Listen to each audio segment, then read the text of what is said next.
On October 22nd, 1982, an entire country full of horror fans walked out of a movie theater really pissed off. And they were pissed off because they went to go see Halloween 3 Season of the Witch. And the common complaint that came out of that? Where the fuck was Michael Myers? And to be fair, that's not an unreasonable complaint. But here I am 40 years later to tell you that Halloween 3 Season of the Witch is actually a really good movie. In fact, it's one of the best movies to come out of the 80s. And I'm going to defend it. So this is the part where you're supposed to say, yeah, but it's not a Halloween movie. It has no Michael Myers. Look, in the immortal words of Logan Ninefingers, you got to be realistic about these things. That's the legend around this film. The odd one out. The black sheep. The sequel that doesn't count. The one people bring up like a punchline. For decades, it was treated less like a movie and more like a mistake that somehow made its way onto store shelves next to the rest of the franchise. But here's the thing. If you strip away the branding wars and the expectations, what you're left with is one of the strangest studio horror films of the 80s. Topical in a way most slashers never even attempted, drenched in autumn atmosphere, and built around a concept that's genuinely nightmarish. The most powerful magic in America is marketing, and the most effective spell is a catchy song. So tonight, we're doing something that feels overdue. We're defending Halloween 3 Season of the Witch. Not as a quirky footnote, not as a good bad movie, but as a deliberate, angry, imaginative horror film that got punished for trying to keep a promise the franchise made in the first place. A promise almost everyone forgot the second the white mask became the mascot. To understand why Season of the Witch landed like a brick in 1982, you have to go all the way back to the original. In 1978, Halloween was a legend. It was cheap, it was slick, and it was scary. And then in 1981, Halloween 2 came and doubled down on everything. It turned hospitals into a nightmare landscape. And what it really did was it welded Michael Myers into the minds of an entire generation of people that Halloween stood for the white masked shape.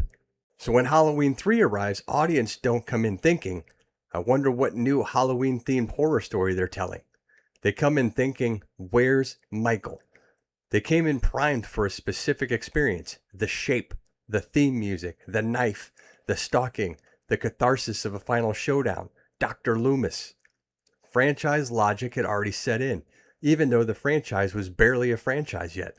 2 entries were more than enough for people to treat it like a formula. And the marketing didn't exactly help.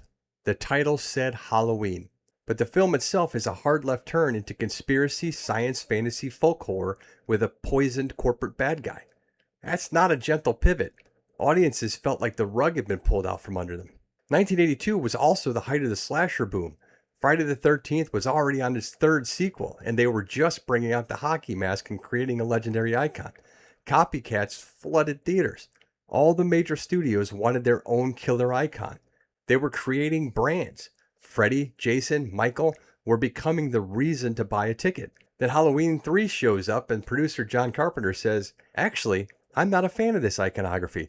Try this trippy shit on for size. Violating audience expectations is a provocative idea now. In 1982, it was seen as a full betrayal. The backlash wasn't subtle.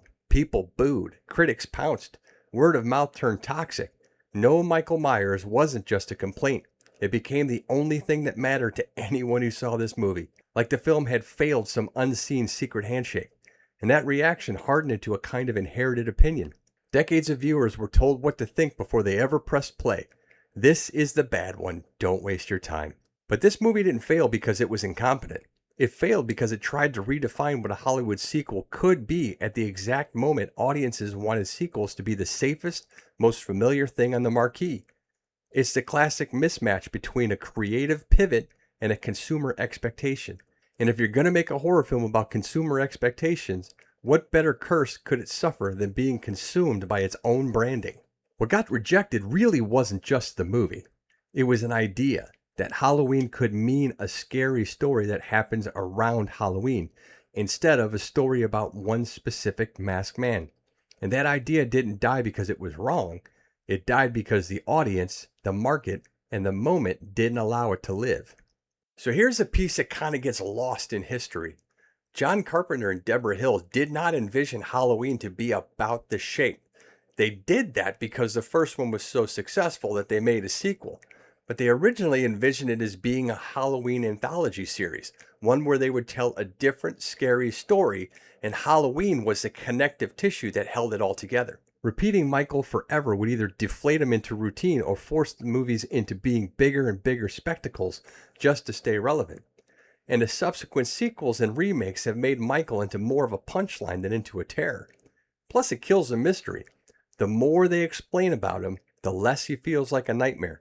The more you bring him back, the more you teach the audience that survival is guaranteed by franchise logic. So the anthology plan wasn't an insult to fans. It was a way to protect what made the original film powerful. One year you do a slasher, next year you do a ghost story, next year you do a witchcraft conspiracy. Same holiday, different fear. It's almost like saying Halloween isn't one mass killing machine. October 31st is the actual story. And Season of the Witch is the one time they actually commit to that fear.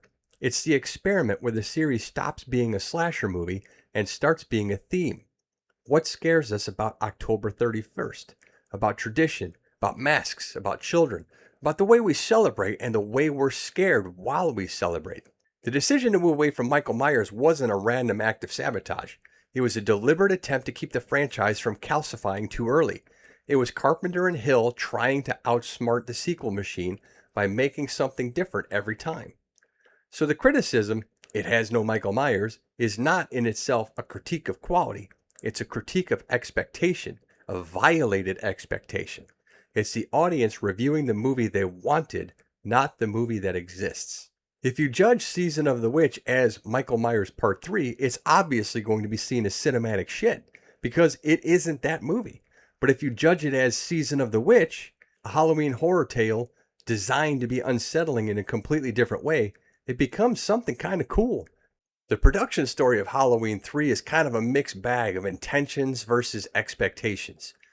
Carpenter and Hill were still involved in shepherding the series, but John Carpenter was already neck deep in filming Escape from New York, so he handed the reins over to a new director to take the story in a completely different direction.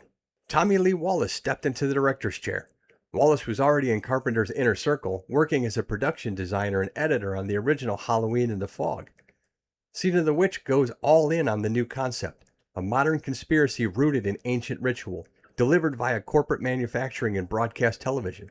That's not the obvious pitch for a mainstream sequel, especially considering the evil bad guy's plan is to murder an entire nation full of children.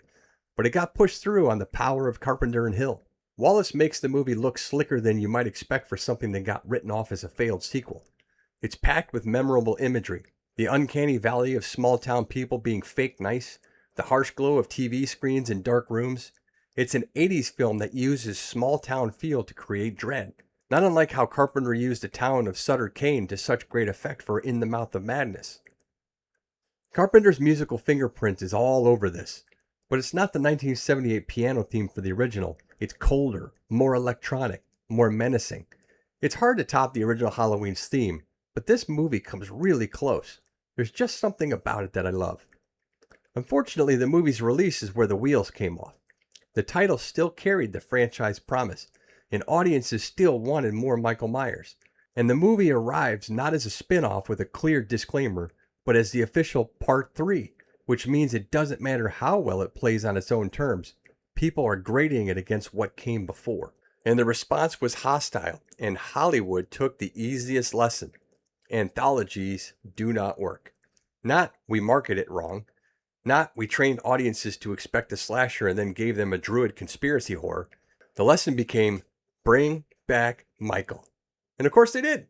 And of course the franchise becomes, for better or worse, a long-running wrestling match with its own legacy. And to me, that's the fascinating part of Season of the Witch. It could have been the door to the franchise that could have been the anthology series. But instead, it became the deformed kid we keep in the attic and only feed on occasion. But over the years, hatred has mutated into a cult favorite, with me as its biggest champion. Some of the audience caught up, or maybe the world did, because the older I get, the more believable the idea of an evil corporation murdering a nation full of children becomes. If you approach Season of the Witch as its own horror film, untethered from the franchise argument, it becomes much easier to see how effectively it's built. It has a clean central mystery, a steadily escalating sense of wrongness, and a payoff that isn't just the killer is strong, but the entire structure of modern life can be turned against you. That's not a slasher premise, that's a nightmare. The atmosphere Wallace creates is what makes this movie work, and it's very underrated. The movie looks and feels like Halloween. The constant presence of masks and costumes creates the visual paranoia. Anyone could be hiding. Anyone could be a part of the operation, and the holiday itself becomes camouflage for the conspiracy. The villain concept is also genuinely clever. Connell Cochran isn't scary because he's an unstoppable killing machine like Michael Myers. He's scary because he's a genius and he's already won. He's created demand. He's turned his product into a cultural necessity. Kids aren't forced to wear the masks, they beg for them. Parents don't suspect a thing because the masks are sold as harmless fun, and the company has the polished sheen of legitimacy. The evil's not lurking outside. It's already in your house and your kid's wearing it on his face. And then there's the Stonehenge angle. Stonehenge plus microchips plus Halloween masks. It sounds absurd. In execution, it plays like modern myth-making. The film treats the ancient element not as goofy, but as a reminder that old rituals can be repackaged into a new kind of nightmare. What does a human sacrifice look like in a mass media society? What does a coven look like when it's a corporation? What does a ritual look like when it's a commercial break? And I'm a straight sucker for body horror. The consequences are disgusting in a way that's not just gore for gore's sake. It's thematically aligned. The masks don't just kill you, they transform you into some kind of biological mess. It's the ultimate expression of the film's consumer nightmare. The product is consuming the consumer. Even the protagonist being flawed helps. Chalice is not a pure hero. He's messy, impulsive, and sometimes hard to like. But that makes him feel like a person dropped into a wild situation far outside his control. The film isn't about a chosen one. It's about a guy who stumbled onto something horrible and he's just trying to beat the clock. Most importantly, the film has something many horror sequels don't: a point of view. It's not just trying to be scarier than the last one. It's trying to be about something, about how easily people can be guided, how tradition can be hijacked, how entertainment can be weaponized, and how a holiday meant for play can become a pipeline for harm. You're not just watching what happens, you're noticing how the movie keeps telling you over and over that the screen is part of the trap. So when people dismiss it with it has no Michael Myers in it, what they're really doing is ignoring everything the movie is actually offering. They're comparing it to a different genre experience. But as a standalone horror film, it's inventive, atmospheric, mean-spirited, and confident enough to end ambiguously. And then there's the legacy. For years, this movie was treated like an error, but its reputation has steadily transformed. Horror fans, especially those who grew up catching it on TV or renting it without the baggage of opening night backlash, started to champion it for what it is: a nasty little Halloween fairy tale about America as a ritual space where the altar is a television set. And that brand continuity is not the only form of continuity. In a world full of cinematic universes and mandated callbacks, a movie that says, new story, same season, feels radical. Which brings us back to the criticism. It has no Michael Myers. The thoughtful rebuttal is this: Michael Myers is not the only possible meaning of Halloween. He became the meaning through repetition, but the holiday and the title can hold more than one kind of fear. And in some ways, Season of the Witch is more aligned with the primal spirit of Halloween than a lot of the Myers sequels, because it's about masks.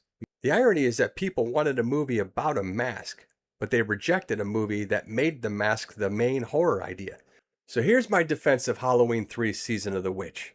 It's not a failed Halloween sequel. It is a movie that dared to do something different, but it didn't provide the Michael Myers that everybody wanted. It is a special movie that is very, very much worth watching. When people say that old adage, no Michael Myers, they're really saying is, I didn't give it the chance. And I understand that impulse. We all want our sequels to be familiar in some way. But familiarity is also the enemy of fear. A horror franchise that only repeats itself becomes a haunted house you've walked through 100 times. You know where the actor jumps out. You know when to laugh. You know you'll make it back to the parking lot. If you love Michael Myers, you don't have to betray that love to appreciate this movie. You can still want the shape. You can still want the stalking and the theme music. You could still watch any number of the reboots and sequels, but you can also recognize that the franchise had a moment where it tried to become something more interesting than a single endless chase scene. And that attempt was punished not because of lack of craft, but because it arrived before the audience was ready to let Halloween mean anything else. So if you avoided it for years, or if you've watched it once with your arms crossed, I'm asking you to do the most Halloween thing possible. Watch it without measuring it against the Phantom of Michael Myers. Because in the end, Halloween 3 Season of the Witch doesn't need Michael Myers. It's got something scarier. It's got a premise where you, as the person watching the movie, will line up and watch as your own destruction unfolds.